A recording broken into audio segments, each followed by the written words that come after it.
Welcome to House of Whimsical Terror. I'm Esther. I'm Mary. And we're coming to you from Tucson, Arizona. We're telling real stories of the fantastical. And all of our stories are true or told to us as true.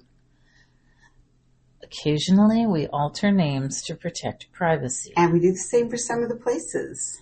Today's story is The Old Hitchhiking Cowboy. I love this story. We have a very, very amazing guest who I love because she's my beautiful, perfect, talented niece, Athena Blue of the band Blue and the Boiz. Yeah. She's also, as many of you know, because we've talked about it before, is the composer and performer of our intro, outro music. That's right. And she's a dancer and an actor and an amazing storyteller. Mm-hmm. And this is a great story about her ex. Excited. Welcome, Athena. I'm super excited. Welcome. Thank you so much for doing this with us. Well, thanks for having me back. I'm excited to share this story with you. All right. Okay, well, so, as you said, the story is about my ex. So, he's a very interesting character, I will say. Yes. He's a country artist. He's a really talented singer and guitar player. And just a fun guy overall. He's pretty well known for his character. Yeah, very friendly, charming in a good way. Yeah. Mm-hmm. So, so it's kind of, I guess we got to go back pretty far into his lore, into his history a little bit, and his family history and everything. So he is the grandson of Roger McGuinn of the Byrds. Interesting. His name was Jim McGuinn. And so he's got, these like psychedelic country roots to him and everything, which is great. Yeah, pretty cool for him. And his family is actually really, really cool. His mother is, she's a Reiki healer and she's a very spiritual woman, and she's got a lot of really cool connections in the, spiritual community and everything. That's wonderful. Cool. That's cool. So Jim, he's kind of gone through some phases. And before I knew him, people were calling him James, which is also his name. But so he was kind of dressing very like 80s. I like to say vaporwave, but he hates when people say that. So he kind of, he had all these VHS tapes in his house with a good friend of his, who I'm actually friends with. He would, he had like a lot of friends and parties and make like videos and films, and he's very, he's a well-known guy. He's very like fun and eccentric. So he had this sort of James persona like back then. And this was, like college years. He didn't go to college, but it was like he was partying with all his college friends and everything. Right. And so that was kind of, an era. And then I met him at the Country Classics concert at the Gaslight Theater where I used to work. I was the house manager that night for this concert. And there's a table reserved for the performer, like for their family. And that table showed up late, so I'm like, are they going to be here or not? Because I have to keep track of who's coming in and That's right. getting seated and everything. So, I'm waiting for them. And he shows up, late, and I'm like, oh, like I know exactly which table you're at. Hey, let me get you to your seats. Let me like check the seating chart. And I was a little bit starstruck because I had already seen him before in my friends' Instagram videos and everything. So, so I recognized him, and it took me a moment, but I realized, I've seen this guy in some shorts in a video, music video or something, with his like crazy hair and everything. And so I turned to him and I said, oh, hey, like you're, you know, friends with this person I know. He's like, yeah, you know, that's my best friend. So we kind of got chatting, and then that's kind of how we started dating. But, yeah, he was very countrified at this time, you know, you know, wearing like his whole suit, his getup, and his cowboy hat. And he has, you know, these, aviator, prescription glasses that are tinted, and, and then he goes and sits down and he's like, oh, can I get a beer? Just for our listeners out there, Athena did this whole mimic. It was really funny. She's got her fist on her hip and she's on her thigh. She's like, "Can I get? I can't." Yeah. It's adorable. Yeah. So he goes, you know, "Can I get a beer?" And I'm not serving. At this time, I was the house manager, so I really shouldn't have taken his order. I should have just gone straight to the server, but you were starstruck. But I was starstruck, and I just thought, you know, you had to fangirl all the way to the bar. Just like, right. Of course I'll get you a beer, you know, you know, like what size? This is our menu, and got my light out and everything. I normally would not do that, but you know, it resulted in a long, like, loving relationship. Right. So, yeah, so, you know, that's kind of my introduction to him. And then I went and talked, you know, when I'm house managing too, I go around during intermission and I'm like, how's everyone doing? Your food okay? You enjoying the show? I made it a point to make sure I got to his table though. Yeah. And we talked a little, and he's like, oh yeah, like, what's your name? Even though I was wearing a name tag. He's like, well, I'm Jim. And, so, you know, that's our introduction. So I think that's like a good backstory of, you know, just kind of first impression of this guy. So, yeah. And then we kind of started hanging out after that. You know, we had a really good relationship, but anytime I had talked to, anyone about him, you know, like that didn't currently know him, they're like, oh, you mean James? Like, you know, kind of like he used to be this very different person. Right. So if you knew him, his name was James. He's born James. Mm-hmm. Everyone called him James. He had a very specific personality and lots of friends who knew him. Right. And he's still, you know, he's still a very social guy, like very loved and everything. So he still has lots of friends, but now they're all sort of a different country vibe, I guess. Yeah. So, and that was who he was with. He was with his, you know, like his other musician, like kind of more country-esque friends. The concert was really good, actually. There's some really good country classics in there. That's, you know, cool. Neon Moon and everything. Yeah. So let's see. Or two next. So yeah, we were dating for a while, and then one day he told me this story about how he went and saw some shamans. So, you know, he was going through, you know, a hard time in his life, and he needed some like cleansing, and his mom being a very spiritual person, a regular healer, she knows a lot of people in that community. She's like, you know, I know some shamans. Let me get you hooked up with some shamans, and we're gonna, you know, like get you a little cleansing done. So he goes and gets the cleansing done, and they, you know, open up his soul or whatever they do. You know, they do their shaman thing. Yes, exactly, precisely. So, and then they tell him, you know, like, your energy is very susceptible right now to other energies. So be really wary of where you go. And this is still kind of in that James era, I think, when this is happening. And it's a warning. They're like, a gentle warning. Go home, be, you know, present with yourself. Find a way to stay psychically safe. Right, exactly. Like that, you know, be in your own, you know, energy. Try not to let other people influence, like, you know, this cleansing that you just got. Be careful where you go.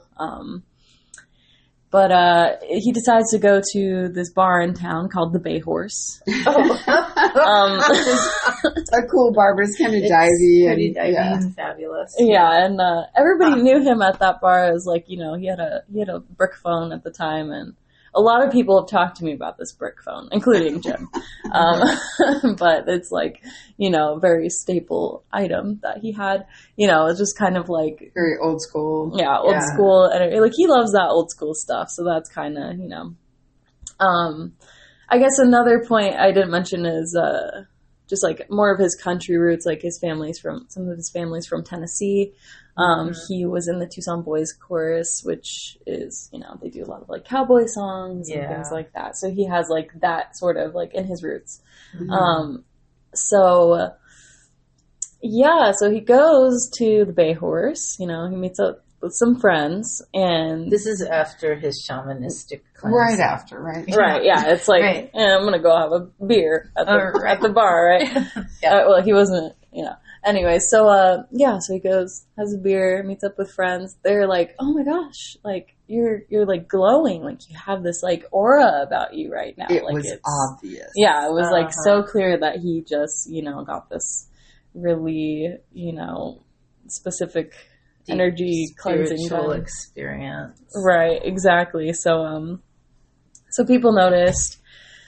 And then, some time had passed or whatever. Like, I think he felt it in that moment too, but then some time had passed and he started, from what I understand, he started kind of getting more into this like cowboy, aesthetic, like 70s cowboy aesthetic, very like, the hair and the glasses and the suit and like the shoes, like the boots and everything. The mustache. Mustache. Yeah. He's got like he had this really cool van, 70s like van. He looks like he walked out of the 70s. He doesn't look like someone dressing like they're in the 70s. He looks like the incarnation of, Yeah. Right. He looks like someone, he looks like people that I knew in the 70s. He looks like he doesn't look like he's ironically dressing. He doesn't look like it's very like people dress up for Halloween. I'm gonna dress up for the 70s. No, it's he literally authentic. looks like it's shocking how 70s he looks. And he's very comfortable in his skin. It goes with his energy and he he gets vintage clothes. Like he's very prideful about his attire and like that it's authentically 70s. His house has like a bar, like a fancy bar with a leather front, and he's got like some lamps that are very like 70s, and some mushroom stuff around the house, that kind of like very 70s orange and like it's it's his lifestyle. Right, exactly.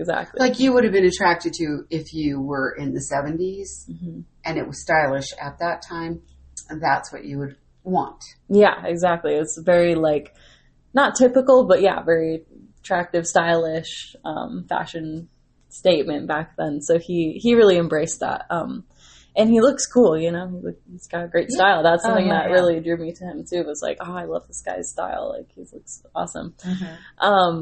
So he's kind of like, sort of like going through this sort of transformation, and his accent starts to get more Southern, as it goes on. So I met him kind of in the depth of this, right? But so he's telling me this story, and then he says, okay, like he ended up having to go through, like he was going through some other stuff in his life, and then his mom decided to do like a healing for him at this time, and breathing healing and stuff like that. And then she says, Jim,